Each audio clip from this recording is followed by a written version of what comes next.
Good morning everyone, and thank you for joining me today. We're going to take a comprehensive look at banking frauds, what they are, how they happen, and most importantly, how we can prevent and combat these financial crimes within the banking sector.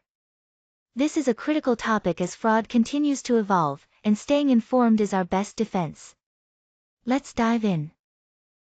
When we talk about banking frauds, we're referring to deceptive actions designed to illegally obtain money, assets, or sensitive information from banks or their customers. These acts are not just isolated incidents, they strike at the very core of financial institutions' trust and stability. The impact is far-reaching, affecting individual customers, organizations, and even the broader economy. That's why understanding banking fraud is so important. It empowers banks to protect their operations, helps customers safeguard their assets, and enables regulators to enforce necessary compliance measures. By recognizing the nature and extent of these frauds, we can improve our ability to detect them early, prevent their occurrence, and effectively reduce their damage. This knowledge is key to maintaining a secure and trustworthy financial environment.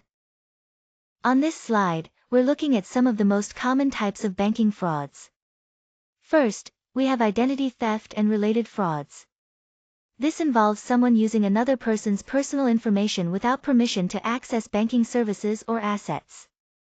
It includes credit card fraud, where stolen card details are used for unauthorized purchases, and loan fraud, where false information is submitted to secure loans unlawfully.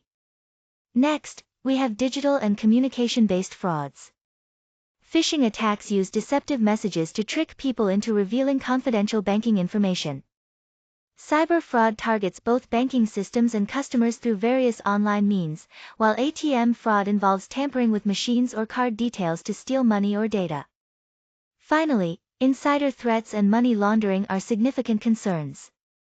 Insider fraud occurs when bank employees misuse their position to commit fraudulent acts. Money laundering is the process of disguising illegally obtained funds through complex financial transactions, making it difficult to trace the source. Understanding these types is crucial in developing effective prevention strategies. When we talk about banking frauds, there are several key characteristics that stand out.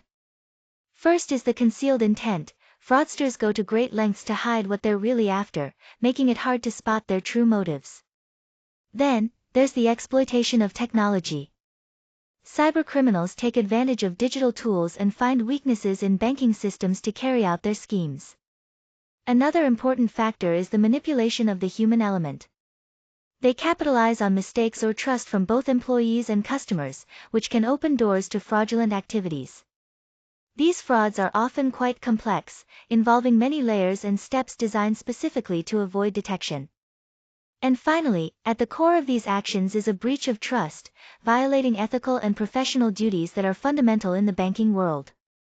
Understanding these traits helps us recognize and prevent fraud more effectively. When we look at the causes of banking frauds, several key factors stand out. First, weak controls are a major issue.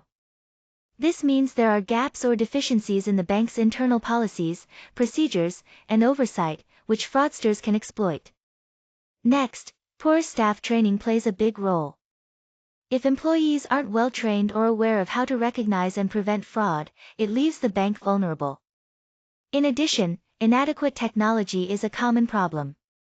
Many banks still rely on outdated systems or lack robust security measures, making it easier for criminals to infiltrate.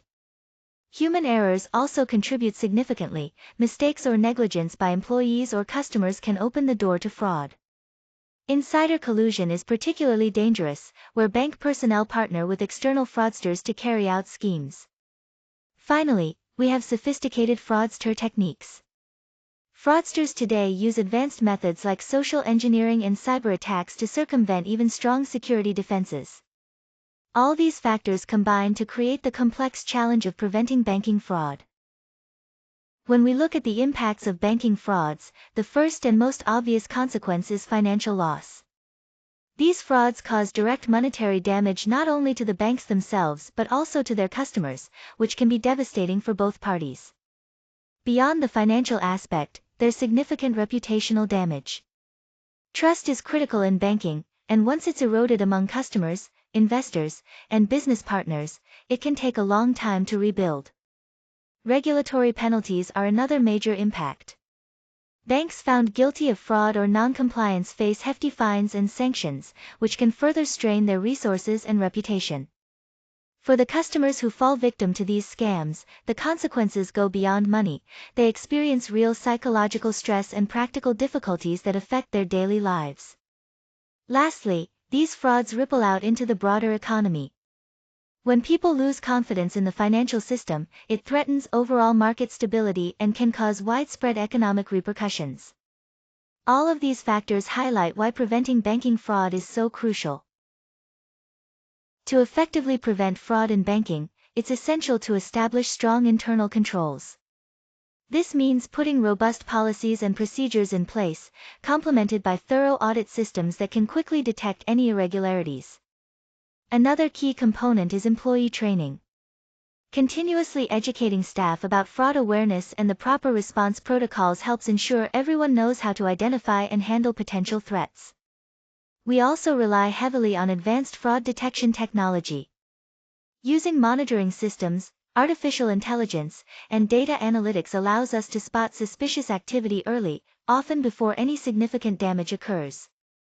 Of course, regulatory compliance is critical as well. Strictly adhering to relevant laws and guidelines not only minimizes risk but also maintains the institution's credibility and trustworthiness. Lastly, customer awareness plays a vital role. Informing customers about potential risks and safe banking practices empowers them to protect themselves and report any suspected fraud promptly. Together, these measures create a comprehensive approach to safeguarding both the bank and its customers. As we look at the ongoing fight against banking fraud, it's clear that vigilance must be continuous. Fraud tactics are always evolving, so we can't afford to become complacent.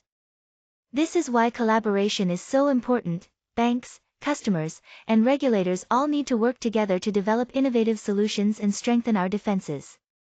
Equally critical is the commitment to continuous improvement. That means constantly advancing our detection technologies, enhancing the skills of our staff, and educating customers to recognize and prevent fraud.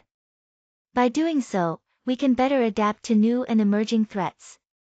Ultimately, with sustained effort and proactive strategies, we can significantly boost the financial sector's resilience, making it much harder for fraud to succeed.